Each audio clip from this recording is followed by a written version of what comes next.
Morning, Rory. Morning, Lewis. Rory, I love the Good morning. Good morning. Very good to see you. I love the T-shirt. Are we going to expect a change from you this afternoon, as ever? Yes, one of the huge benefits of lockdown is you can you can sleep in your clothes, but the upside of that is you can get changed at any point of the day that suits you. One of the things I rather like is the break in the monotony that you don't always clean your teeth and shave first thing in the morning. As a creative person, anything that destroys ritual and habit, I consider to be good news. Good stuff. I'll start with Lewis on that. Okay. Lewis, you've worked on a lot of significant airport retail design projects. Do you think that environments can be changed and future-proofed through the adaptation of existing retail infrastructure? Yes, well, I think to Rory's point, actually, changing the ritual and changing the past is probably the point. We definitely need to think about changing and letting go of the past. So the idea that the past, if you like, as a commercial model, a commercial platform, is something that should inform the future, I think needs to be seriously investigated. But that's not to say that we have to change everything in the commercial platform. I think the idea is that the stage, if you like, is there, right? We have architecture, we have spaces and so on. In the immediate future, I think it's more of a question of content. What is the experience, if you like? What are we doing with that space? What are we doing to create different journeys and different experiences? I think that understanding what that new content is going to be very, very important. I think that's where commercial teams can focus their effort. They don't need to think about big capital investments in repurposing their spaces just yet. But I think that in terms of understanding what that new content is, which is going to be more relevant, more interesting, more engaging, and more profitable, frankly, is what is that new content? So you think whatever can be changed can actually work within the existing building structures? I think this is a great example. We're sat in a design studio, which is now a broadcasting studio and hosting a webinar. So this idea of a space, and many airports have a degree of flexibility in the types of spaces. We're seeing lots of empty units, and you've seen the same story in commercial properties everywhere, that it's not a huge leap to repurpose that space and do different things if you know what you want to do with it in terms of new content and a new experience and different experience, if that's necessary. So I think the stages, if you like, that have been created, and many airports have invested heavily in those stages, if you like, those commercial platforms, and they are of a good standard. You know, they've got good ambiance, lighting, air conditioning, good sized spaces, and so on. So they are pleasant spaces to be. I think it's more a question of content from our point of view. Rory, what do you think of that? Yes, I'd echo that very largely, that the fundamental architecture of the place is generally quite good now. That wouldn't have been the case 20 or 30 years ago, but far more experimentation and variegation in terms of what it contains is necessary. And I suspect, by the way, that quite a lot of that interesting experimentation will, as it always does, happen at the margins. I mean, I've noticed both London City Airport and Gatwick being highly innovative, more so than perhaps Heathrow, in terms of how you do everything from kind of security control to general throughput to retail. And, you know, this is in some ways a wonderful time to be in charge of a smaller airport. Because I think what always happens is the top tends to get stuck in an area of very, very high rents. And because of very high rents, the stakes are very, very high. And it therefore tends to create lower experimentation and lower chances of just a lucky accident.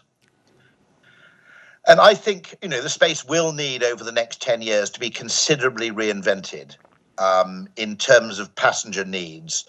One of the things which I'll probably talk about in the later session this afternoon as well, is that the practice of purely selling retail space to the highest bidder is creating a kind of distortion, because it means that only very high margin businesses can afford to survive, and they tend to be coffee or high-end fashion. And in the same way, I think we've got the same biasing effect. If you simply lease retail space to the highest bidder and you don't attempt to curate the overall experience by leaving some retail space for different purposes, I think the passenger loses out. So from a commercial perspective, I believe more immersive but also more convenient journeys and being able to facilitate that is what's going to work. Broadly speaking, there are those travellers that treat the transit experience through airports as part of their holiday and want to be entertained and have new experiences, or maybe learn a bit more about their onward destination. Then you've got your very perfunctory business traveller at the other end of the spectrum that just needs to get in and out. And I would hope that with the plethora of digital tools and capabilities available, as we're seeing retailers embrace, will take a real foothold in airports as well, and make journeys, as I said, equally as convenient and as experiential as possible. Lewis, given that the airport industry is in such a state of flux, do you actually think it's really possible at all to guarantee solutions that are going to work at this time? Good question. I think the problem is in the word guarantee, which speaks to a culture of wanting guarantees, wanting precedent, wanting to know that things will work. And to Rory's point, that kind of constrains the other side of what makes retail and commercial interesting to customers, which is experimentation, which is trying new things, learning, go with your wins, get rid of your losses. So I think that that sense of guarantee is probably that word, and minimum annual guarantee is something we need to really look at very hard, because it creates a mindset of safety, of low risk, of go with precedent and so on. So a minimum annual diversity could be more interesting as a kind of like a way of understanding that is a better guarantee of success in the future. If you go with the idea of let's experiment more, let's try more, let's have a culture of trying. And So let's go mad, not let's go mag. Exactly. Let's go mad. Let's go mad. I have a desire to go mad in airports, but don't tell security. Where we are with retail at the moment has a lot of lessons that airports could learn from. Failing fast, using those digital tools to really stand up an idea without having to actually go for a full build to production and roll out. I think the example of short-lived example of Sainsbury's cashless stores, a great one there. I remember hearing the project manager speak about that at a conference last year and saying that they literally built a straw man system to be able to test and learn rapidly around the idea of whether or not people would want to scan and check out their own purchases in a convenience retail format. Picking up on my point about convenience, I think that has a lot of applications in the airport environment as well. And I think also considering in the near to mid-term how challenged retail is going to be, particularly physical retail, as we start as consumers to reacquaint ourselves with physical sales spaces, having with a greater mind to safety as well as speed and convenience, to be able to use those spaces that might open up for retailers that potentially pull back on their airport retail portfolio, to use the idea of pop-ups, to invite new and innovative direct-to-consumer brands, for example. I can imagine a direct-to-consumer brand would absolutely bite an airport's arm off, pardon the expression, to be able to have access to the kind of globally diverse, demographically diverse customer base that airports attract, from very, very high-end shoppers and regular frequent travellers right through to those low-cost carrier passengers.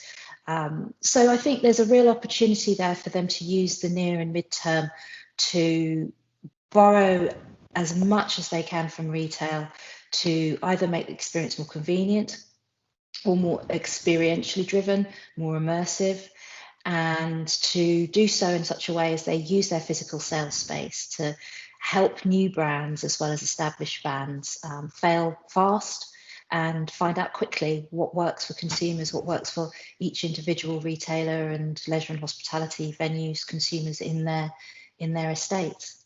one of the things I always regard as fantastically beautiful in a strange way is the American strip mall. Now, it's not beautiful in an architectural sense, but it's beautiful in a Darwinist sense, in that it's a process of continual experimentation. You tend to have one anchor store, and then you'll have a totally bizarre mixture of kind of nail bars, Japanese restaurants, donut retailers.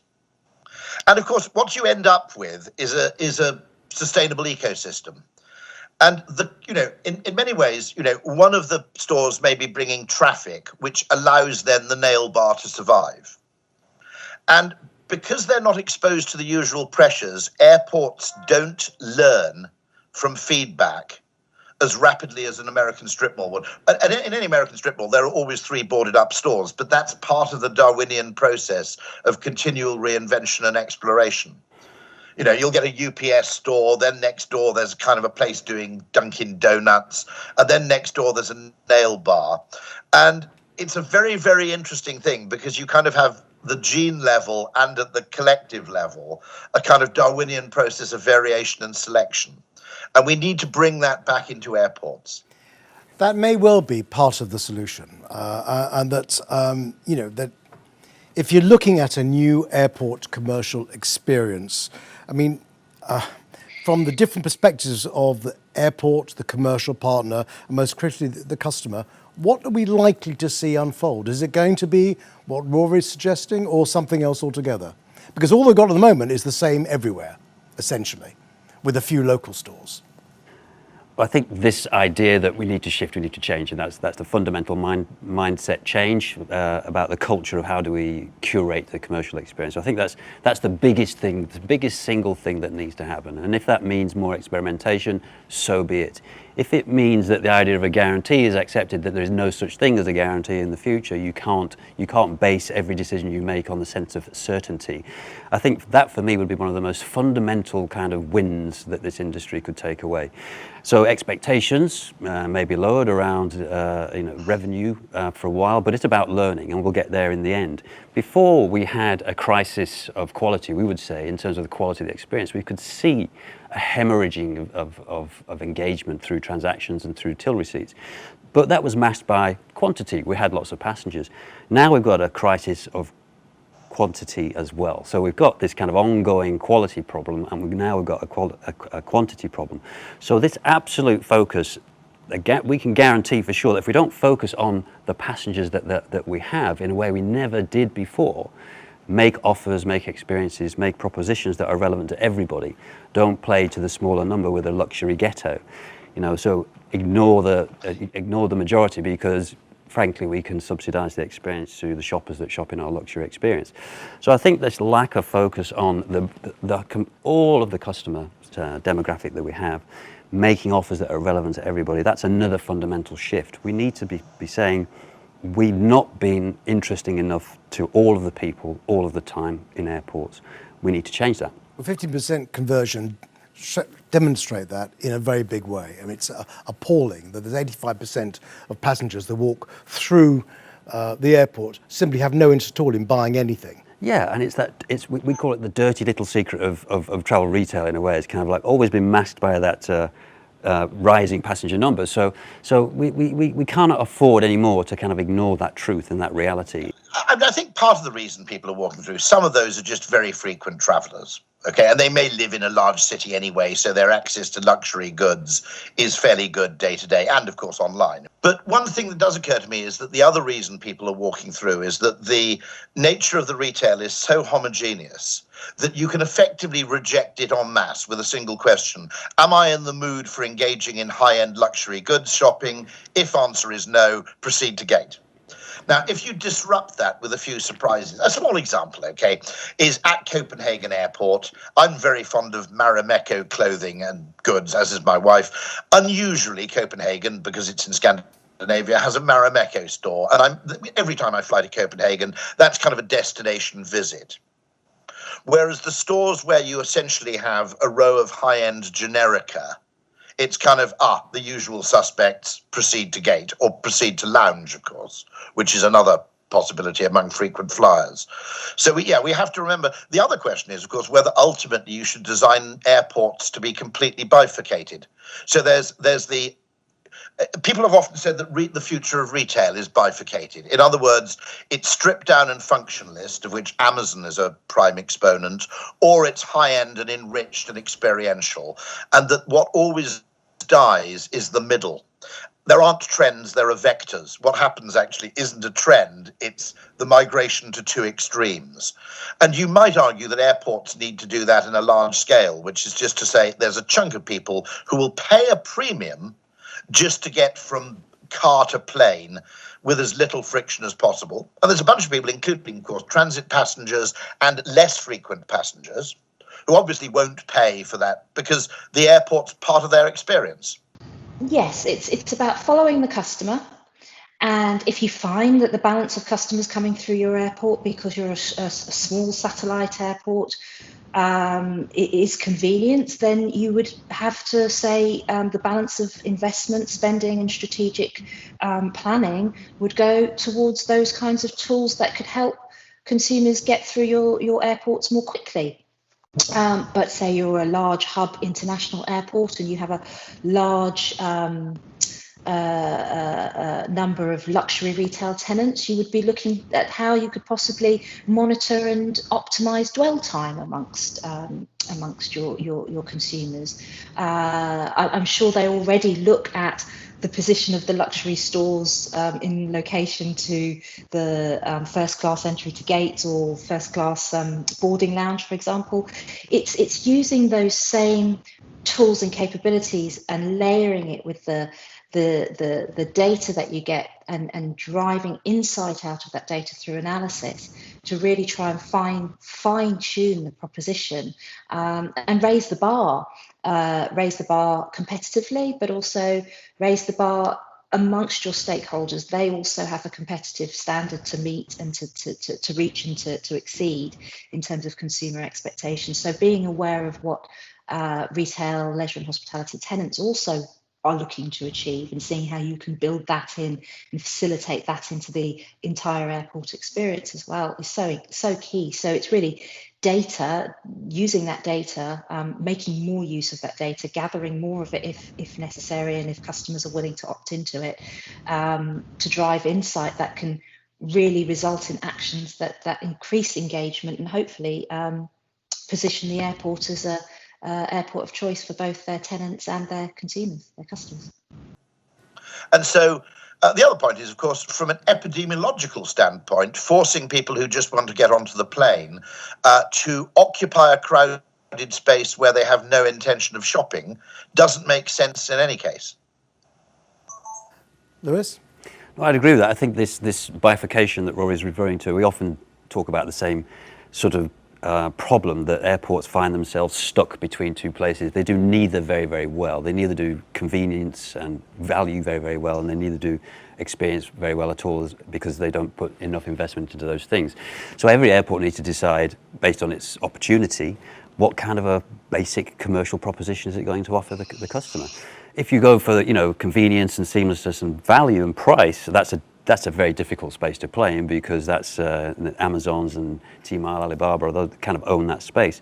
So where do you go? So I think that this confusion about where to be in the proposition is something that really needs to be sort of sorted out. Every airport needs to understand what it's offering.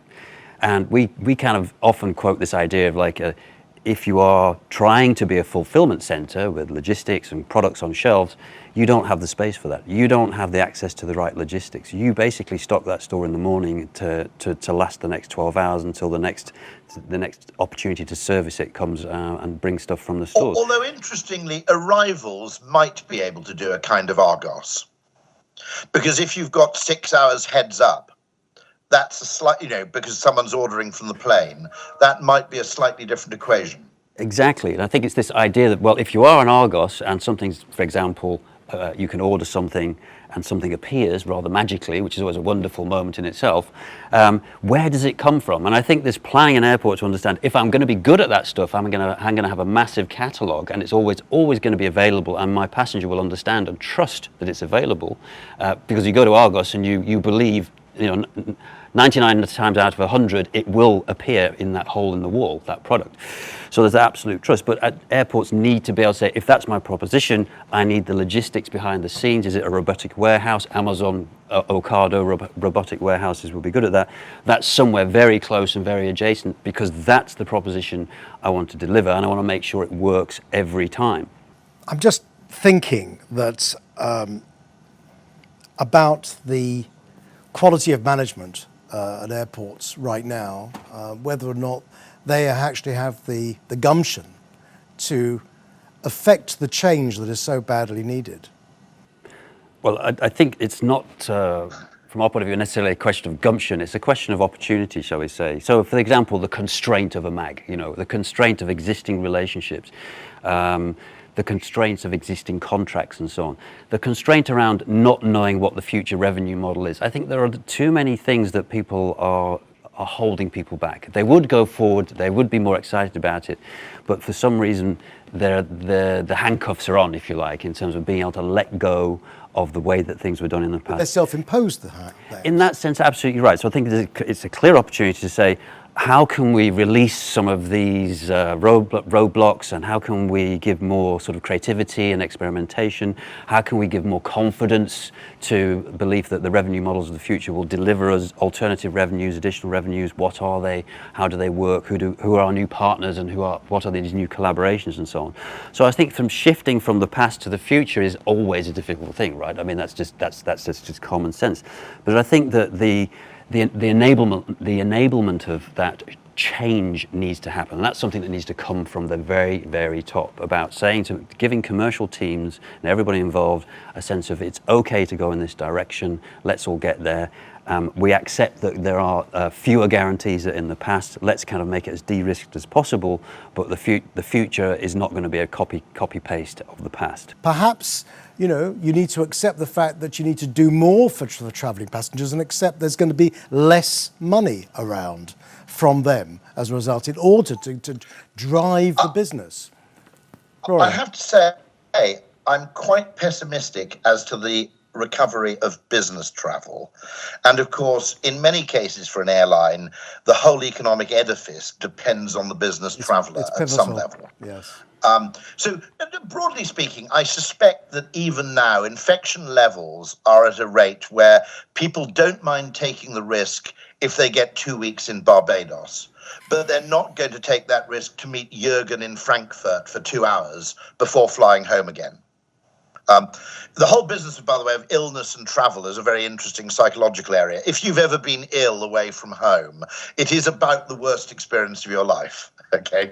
We also know that what drives quite a lot of business travel, which is conferences, trade fairs, exhibitions, and so forth, will be one of the last phenomena to return, because, in fact, we knew this beforehand. I think everybody here has attended a conference where half the people got ill. Okay. It was food poisoning, typically. 2 years ago, 3 years ago. I've had 2 of those occasions. One of my colleagues went one better, where he held a conference in Calcutta and everybody got ill. But we've known, in a sense, that those things are super spreading events, where everybody flies in from a different place, spends a lot of time eating buffet food, and then all flies back again. That isn't going to be happening anytime soon. We've also had this kind of road to Damascus experience with video conferencing that we've all discovered. Something I think we didn't really suspect. We all knew that we could work remotely ourselves, but we never really believed that it could work at scale. And now we've discovered that it can. And then if you couple that with another thing about human behavior, which is it's very driven by what feels normal. And, you know, when I first started traveling on business, I regarded the idea of going to Vienna for the day as ridiculous. You can't travel that far and just fly back the same day. And bit by bit, I became inured to the whole thing, and it came to seem perfectly normal to go to a European capital in the day. And now I think we've kind of had a reset where that will feel weird to people again. And so the time it takes to get back to normal in business travel, I think, is going to be longer than a lot of optimists think. And it's worth remembering, of course, this is a highly anomalous industry. So a professor of geography at Oxford has written a book called The Great Slowdown. And he argues that nearly everything in economics is slowing in its rate of growth, which is not to say it's shrinking. It's simply to say that nearly everything that's growing is growing slower. And the only exception he came across when he wrote the book about a year ago was jet aviation. That was the only thing which was not only growing, but growing at an exponentially faster rate. And I suppose an awful lot of decisions have been taken on the assumption that that's going to continue. An awful lot of projections have been made on the assumption that essentially, we can just draw a nice little extrapolation line.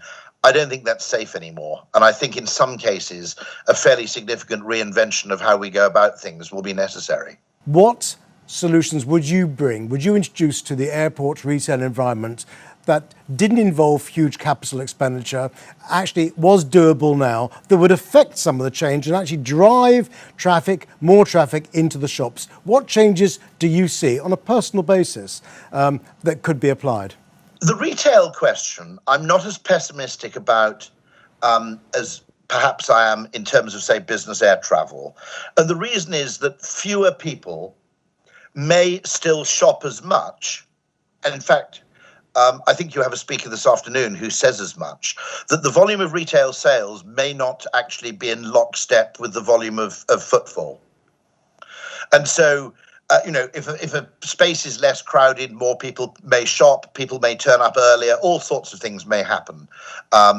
There are some very strange findings about this. Apparently, you can open a Starbucks diagonally opposite another Starbucks, and the sales of the first Starbucks are completely unaffected. There's some very interesting stuff there. So in terms of retail sales, you may find that a very interesting thing, something the Chinese call revenge shopping, which is you make up for lost shopping time under COVID by going on a bit of a binge. There was a finding from China, which is that people visit coffee shops less, but when they do, they buy a much more expensive drink. And you may find the same thing, that people actually have the mentality, well, I shop much less than I did, but now I'm in an airport space to begin with, I might as well go shopping because it doesn't add to my risk. It's not an incremental risk. I'm in this space, the shops are no more crowded than the surrounding airport, indeed maybe less so. Actually, there are lots and lots of countervailing forces at play here. Just as we had after the 2008 financial crisis, that famous thing called the lipstick effect, where people were buying very, very high-end, high-margin lipsticks because, even when there's a recession on, people still need an endorphin rush from time to time. And so in some cases, I think the fact that I'm already here now, so I might as well shop, will mean that retail sales may be far less affected than air traffic. So that's one little optimistic note. What about the type of retail that should go into airports now? Yeah, that's a different question. So, questions of food. Do you want, food that people are very reassured by? It was very interesting that when people leapt back to eating out, it was McDonald's and KFC they went to, because generally they're areas where you have very high degree of confidence in their hygiene because the whole thing is so systematized. Donald Trump, who's a famous germaphobe, basically eats fast food. And so, that's an interesting question in the food space. You may not want to have wild exotica anymore. And in the type of retail, you might argue that actually in the medium to short term, high-end luxury retail will really do quite well. The strange thing about an airport is it does create very strange conditions for retail behavior that you don't find on a high street for all kinds of reasons. You're going to a foreign country where nobody knows you, so expenditure on high-end brand signaling is much more important than it is in your hometown. All those strange Darwinian instincts are at play. And so I don't for a second suggest that high-end retail doesn't have a significant place in airports. I'm simply saying that it's in danger of becoming so monotonous and so extreme. T5 Heathrow, the Boots now, there used to be a Boots shortly after you went through security. Now it's been relegated to an obscure space on the ground floor, so you've actually got to make a deliberate trip to find it. Now, putting, say, suntan cream and sunblock and essential holiday elements so far out of the main path of travel in an airport strikes me as going a bit too far. So before I come to Lewis on this, just one thing. What specific new type of retail would you advance? Locally characteristic stuff. Okay, what I'd love to do is get a bit of budget from American Express and their Shop Small campaign, and take two fantastic little niche retailers that are that are emblematic of London, and place them in that space. Just to create distinctiveness and a degree of mental disruption. I didn't expect the Spanish Inquisition. As I'm walking through, rather like those weird little I think Frankfurt has a sex shop. Am I right? I couldn't comment. I don't know. I think the branch of Dr. Muller's, if I'm right. This is because the Germans will only buy sex toys from people with suitable qualifications. They had a pornographic shop. They did. It was run by a major retailer as well. And now, actually, a little bit of mental disruption like that is good. Where you go, oh, what's that doing here? And also a degree of local characterization beyond the souvenir shop. Because one other thing that drives retail expenditure when you're overseas is the idea of scarcity. This is the only chance I'll have to buy a T-shirt with Hard Rock Cafe Budapest on it. And so you buy one. Would you buy that T-shirt on eBay? Almost certainly not. And so the ability to add not only high-end luxury, but a bit of scarcity or a bit of eccentricity, I think would be a very helpful thing to do. Lewis? Yeah, definitely go with all of those. I think working harder at that balance between the familiar brands, the known brands, the things that people are comfortable with and their sort of go-tos. There will always be a place for those. But then on the other side, there's a new balance, if you like, turning the volume up on those more unique experiences, most probably locally inspired, locally sourced, with operators and entrepreneurs that are from the local area. I think that has always been an expectation from travelers, that don't give me the same stuff that I can find in my local mall back home. That's just human nature. So yeah, we need to turn the dial up on that stuff. We need to understand how to work with it, because some of those guys aren't used to working in such a sort of difficult environment, shall we call it that, as an airport. But that's not a reason not to turn the dial up on it. It's not a reason to ignore what's available on your doorstep. And I think another thing that's important to do is not just think about retail and F&B as your main, if you like, revenue drivers. We're sitting on chairs. Who makes these chairs? Could they be made by a local manufacturer in London? If we're in a lounge, is that a lounge experience that's developed by a brilliant furniture designer or maker from the local area, and so on? What's in the restrooms or the toilets in terms of the soaps and the kind of hygiene elements? Could it be given over to an FMCG brand to sort of manage the whole sanitation experience of an airport, from the kind of hardcore clinical aspects through to the kind of more sensory kind of moments, so as you wash your hands with a beautifully smelling soap and so on. So I think there are these new collaborations which are certainly commercial opportunities, but I think fundamentally they speak to something that's missing. It's a real focus on what that journey is like at every moment, at every step of the passenger journey. If we can use a word like queuing and waiting with no self-recrimination, we're doing a bad job. Why are we asking people to spend their time waiting when we have a higher, if you like, aspiration for what they do whilst they are waiting for a plane or queuing for security?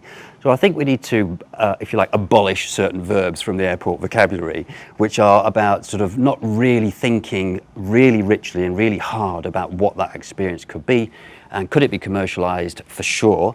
Could we find different partners to make waiting a wonderful experience, rather like what Vitra do at Munich Airport? They've developed a whole lounge experience with their expertise in furniture and so on. They've rethought what it means to wait. So I think that it's back to a focus on the passenger or the customer or the audience, if you like. It's that lack of focus that has, if you like, let us down in the past, and we need to get back to a much harder focus on the future. There may also be an area where you could use retail to actually reduce the risk of contamination. So retail and epidemiology could work hand in hand. So the standard model of the airport is you cram everybody through one central area where all the retail sales are made. And then as soon as you head for your gate, which can be in some cases, don't ever travel on a low-cost airline from Copenhagen. All that classlessness which we're supposed to believe of the Nordic countries disappears. You're treated like second class. You have to walk for about 3 miles. But as soon as you leave that luxury ghetto in the middle, it's a desert. You know, there are airports like Tegel, where as soon as you go through to the gate, you're left with a vending machine and a 2-day-old copy of the Frankfurter Allgemeine, you know. And so the consumer is then terrified of heading off to the gate too early because there's so little there. Now, actually, what you probably want is for people to move and reduce the density of humans in that central area. And so there is scope, I think, to have, you know, even satellite B and C in Terminal 5 are a tiny shadow of what's going on in retail terms in the central hub.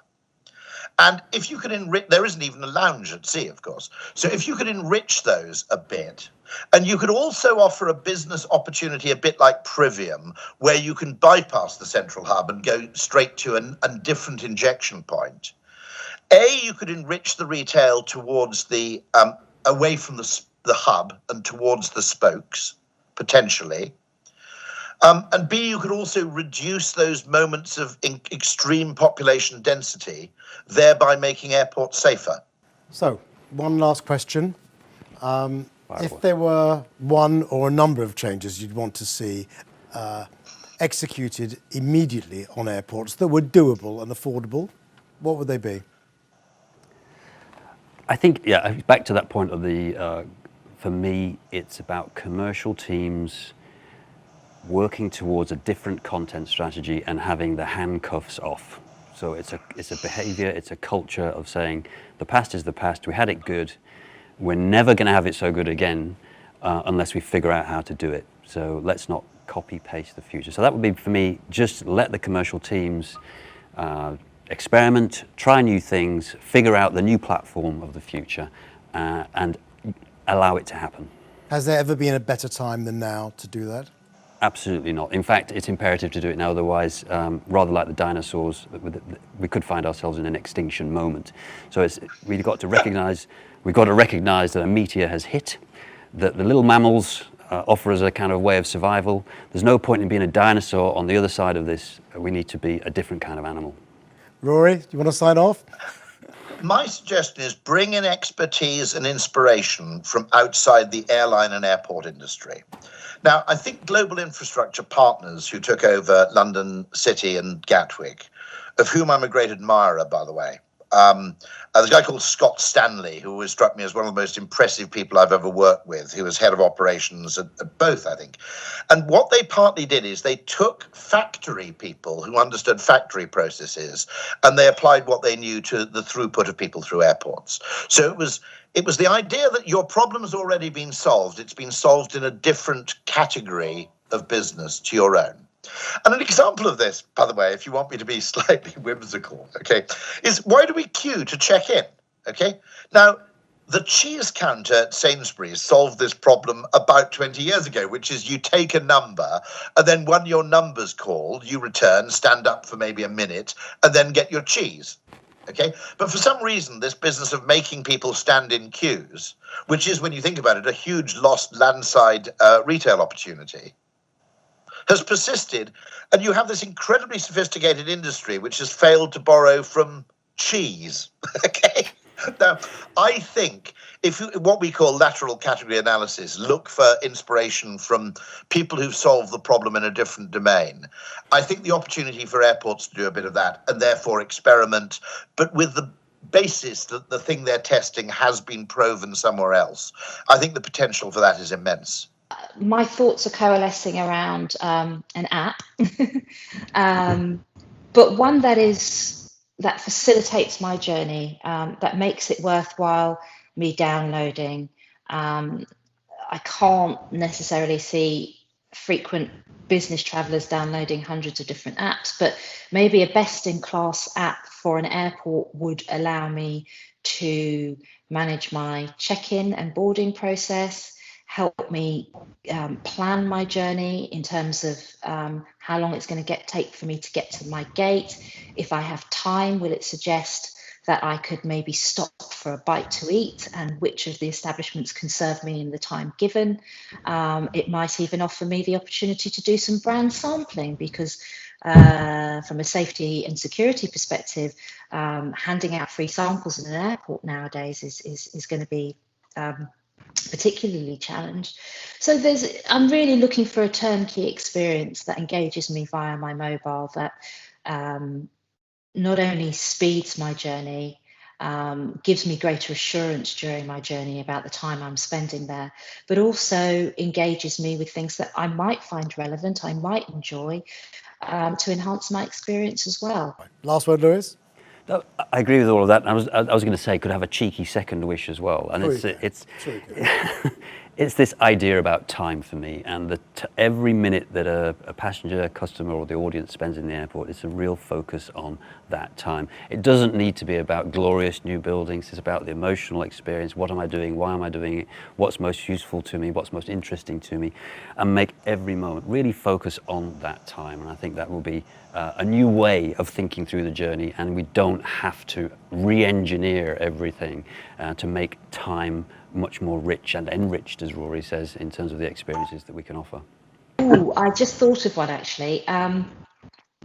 It's not it's not really, it's a bit of a tangent, but we've been seeing more and more of these motorized robotic bag carrying systems. Now, if you imagine the app that I spoke about being hooked up to my robotic bag carrier, I would hope I would never lose my bag again. And I would hope I would save my shoulders and my arms from having to lug bags around the vast, miles and miles of corridors that tend to characterize the insides of airports. So yeah, a bit of a weird one, but I would hope that that would be one of the first places we'll see robotics introduced from a consumer facing standpoint into airports. I might have a cheeky last wish too, which is a lot of economic thinking is deformed by the idea of revenue abstraction. The idea that, let's say, if you sell the same thing in 3 different channels, then the 2 new channels are merely cannibalizing the first one. And it's based on an idea of economics which is really based on, scarce commodity goods in the 18th century. It has nothing to do with discretionary modern impulse spending. Generally, if you allow people when traveling through an airport to buy the same thing in 3 different ways, you'll sell twice as much as if you only sell the same thing in one way. So there's probably a huge amount of fear to introducing the kind of Argos of airports, because the idea is it will cannibalize what we already had. As Argos themselves found, that when you introduce new channels of sale, most of your sales, or at least half of them, tend to be incremental. Thank you for your time, and it's been a really stimulating session. I think there's been a lot of learnings for the audience to take out. Cheers for now. Thanks for coming on. We've talked today at length about how fragile the business is at the moment, whether it's airlines, airports, travel retailers. And I know you've come up with the concept of what the constituent elements are to create an anti-fragile airport. Just walk us through them. Yeah, let me first thank you for the opportunity, Peter. It's a pleasure to be speaking and addressing this audience virtually, and I hope the background is a bit more impressive than the typical Zoom backgrounds. It's different for sure. Hopefully it livens up the conversation. So let me first get into the word anti-fragile. What is anti-fragile? And it's not my word. It's from a man named Nicholas Nassim Taleb, who's the famous author of The Black Swan. He also wrote a book called The Anti-Fragile, the book is called Anti-Fragile. And that's where it just stuck to me, because what he talks about is, many things break under pressure. Think about an egg. It can take a certain amount of pressure, but then it breaks if there's more pressure. And many entities in our industry are like that right now. Think about many airlines which were trying to do low-cost long-haul, and they're saying, hey, I need 3 more months of cash. Some government, please give it to me or I'm going to collapse. And they get it. And then 3 months later, they come back, please, somebody give me some cash and I'm not going to issue refunds, otherwise I will collapse. That's the fragile brand. You're always running from cash to cash to cash to cash. And our industry is littered with fragile brands and fragile businesses. Now, it is often thought that the opposite of fragile is resilient or robust. A rock is resilient. If you throw the rock on the ground, it stays the same. It doesn't break like the egg. But the thing is, it stays the same. And what we're saying is through pressure, through this pandemic, through this situation, airports, airlines don't need to remain the same. We don't want to keep craving the old normal. We got to prepare and thrive and grow in the new normal. And that is what is anti-fragile. An anti-fragile brand, an anti-fragile airport or airline is one that grows through pressure. Think about, a corn. You have to heat up the corn and then eat it. You can't just eat it raw. Or think about a diamond that goes through tremendous amount of pressure to go from coal to diamond and see how much more valuable it is. That is exactly the kind of mindset we're going to bring into the industry for building an anti-fragile airport or airline. So what are the threads that will come together to help recreate the experience and airports and airlines? What are the threads? Yeah, I would say there are 3 threads. The first thread is we got to stop clinging on to the old normal. Yeah, it's history. It's gone. And when I say, exactly, and too often we keep wanting to revert back. Oh, when will the good old days come back? Up until the pandemic, so many people used to say, oh, the good old days of Pan Am, when will they come back? Hey, guess what? We have got Emirates first class. Flown that yet? It's better than Pan Am, right? But the thing is, you want to prepare for the new normal, and not just prepare, you want to ace the new normal. What that first requires is defining what this new normal will be, not from your perspective, not from a business-centric perspective, but from a customer's perspective. I'll give you a simple example. Lots of airlines have recently said, oh, we're going to have no fee changes, no fee for changes, and we're going to have change fee waivers permanently, forever. That's great. That's great, As a policy, it's fantastic. But that's a policy. That's a procedure. What that's missing is empathy. And when you bring empathy into this, you think from the perspective of the customer. It's no longer about, hey, you got your money back, bye-bye. But it's about, I'm so sorry, your Disneyland vacation got canceled. I'm sure your 8-year-old must be bummed. This is why we had to cancel the flight. There were only 8 people on board, and guess what? As a business, it does not make sense. You know what? Just that one call from a local area manager will make that customer a customer for life that no amount of refunds can do. It's that emotional connectivity, isn't it, that is singularly missing, collectively missing, I should say. But how do you re-articulate this for airports and airlines that have got such fixed mindsets? It's a cultural change. It doesn't happen overnight.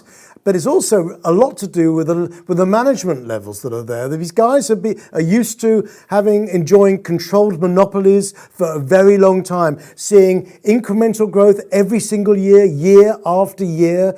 They can barely deal with what's required, the protocols required for sanitization, let alone understand what consumers actually want. Well, I think we have to put ourselves in the shoes of the customer to begin with. And you just mentioned there've been monopolies, at least in the airport case, or even duty-free case. There've been monopolies or duopolies for the longest time. But guess what? Tell me which airport can say, oh, my number one business was, airside retail followed by landside retail, or my number one business was landing fee, and my backup plan was I'd be a shopping mall for the locals if the tourist number dropped. Guess what? You cannot be collecting airline fee right now. You cannot be selling lots of duty free right now. And no locals want to come shop at airports. So airports need to think the old ways of doing business are dead. The customer has changed. How has the customer changed? They're using Zoom all the time and Microsoft Meetings all the time. What have they gained? Maybe some family time. What have they lost? Perhaps some work-life balance. Can I step in there as an airport? You have to think what assets you already have as an airport. Many airports that I know, their biggest asset is land. They sit on a large piece of land. So can you rethink what can you do with that piece of land? There are some airports trying to create a free trade zone around the airport and trying to attract local businesses with very low rents. Hey, come work in the airport vicinity and try to revitalize that area. There are other airports that I've spoken with.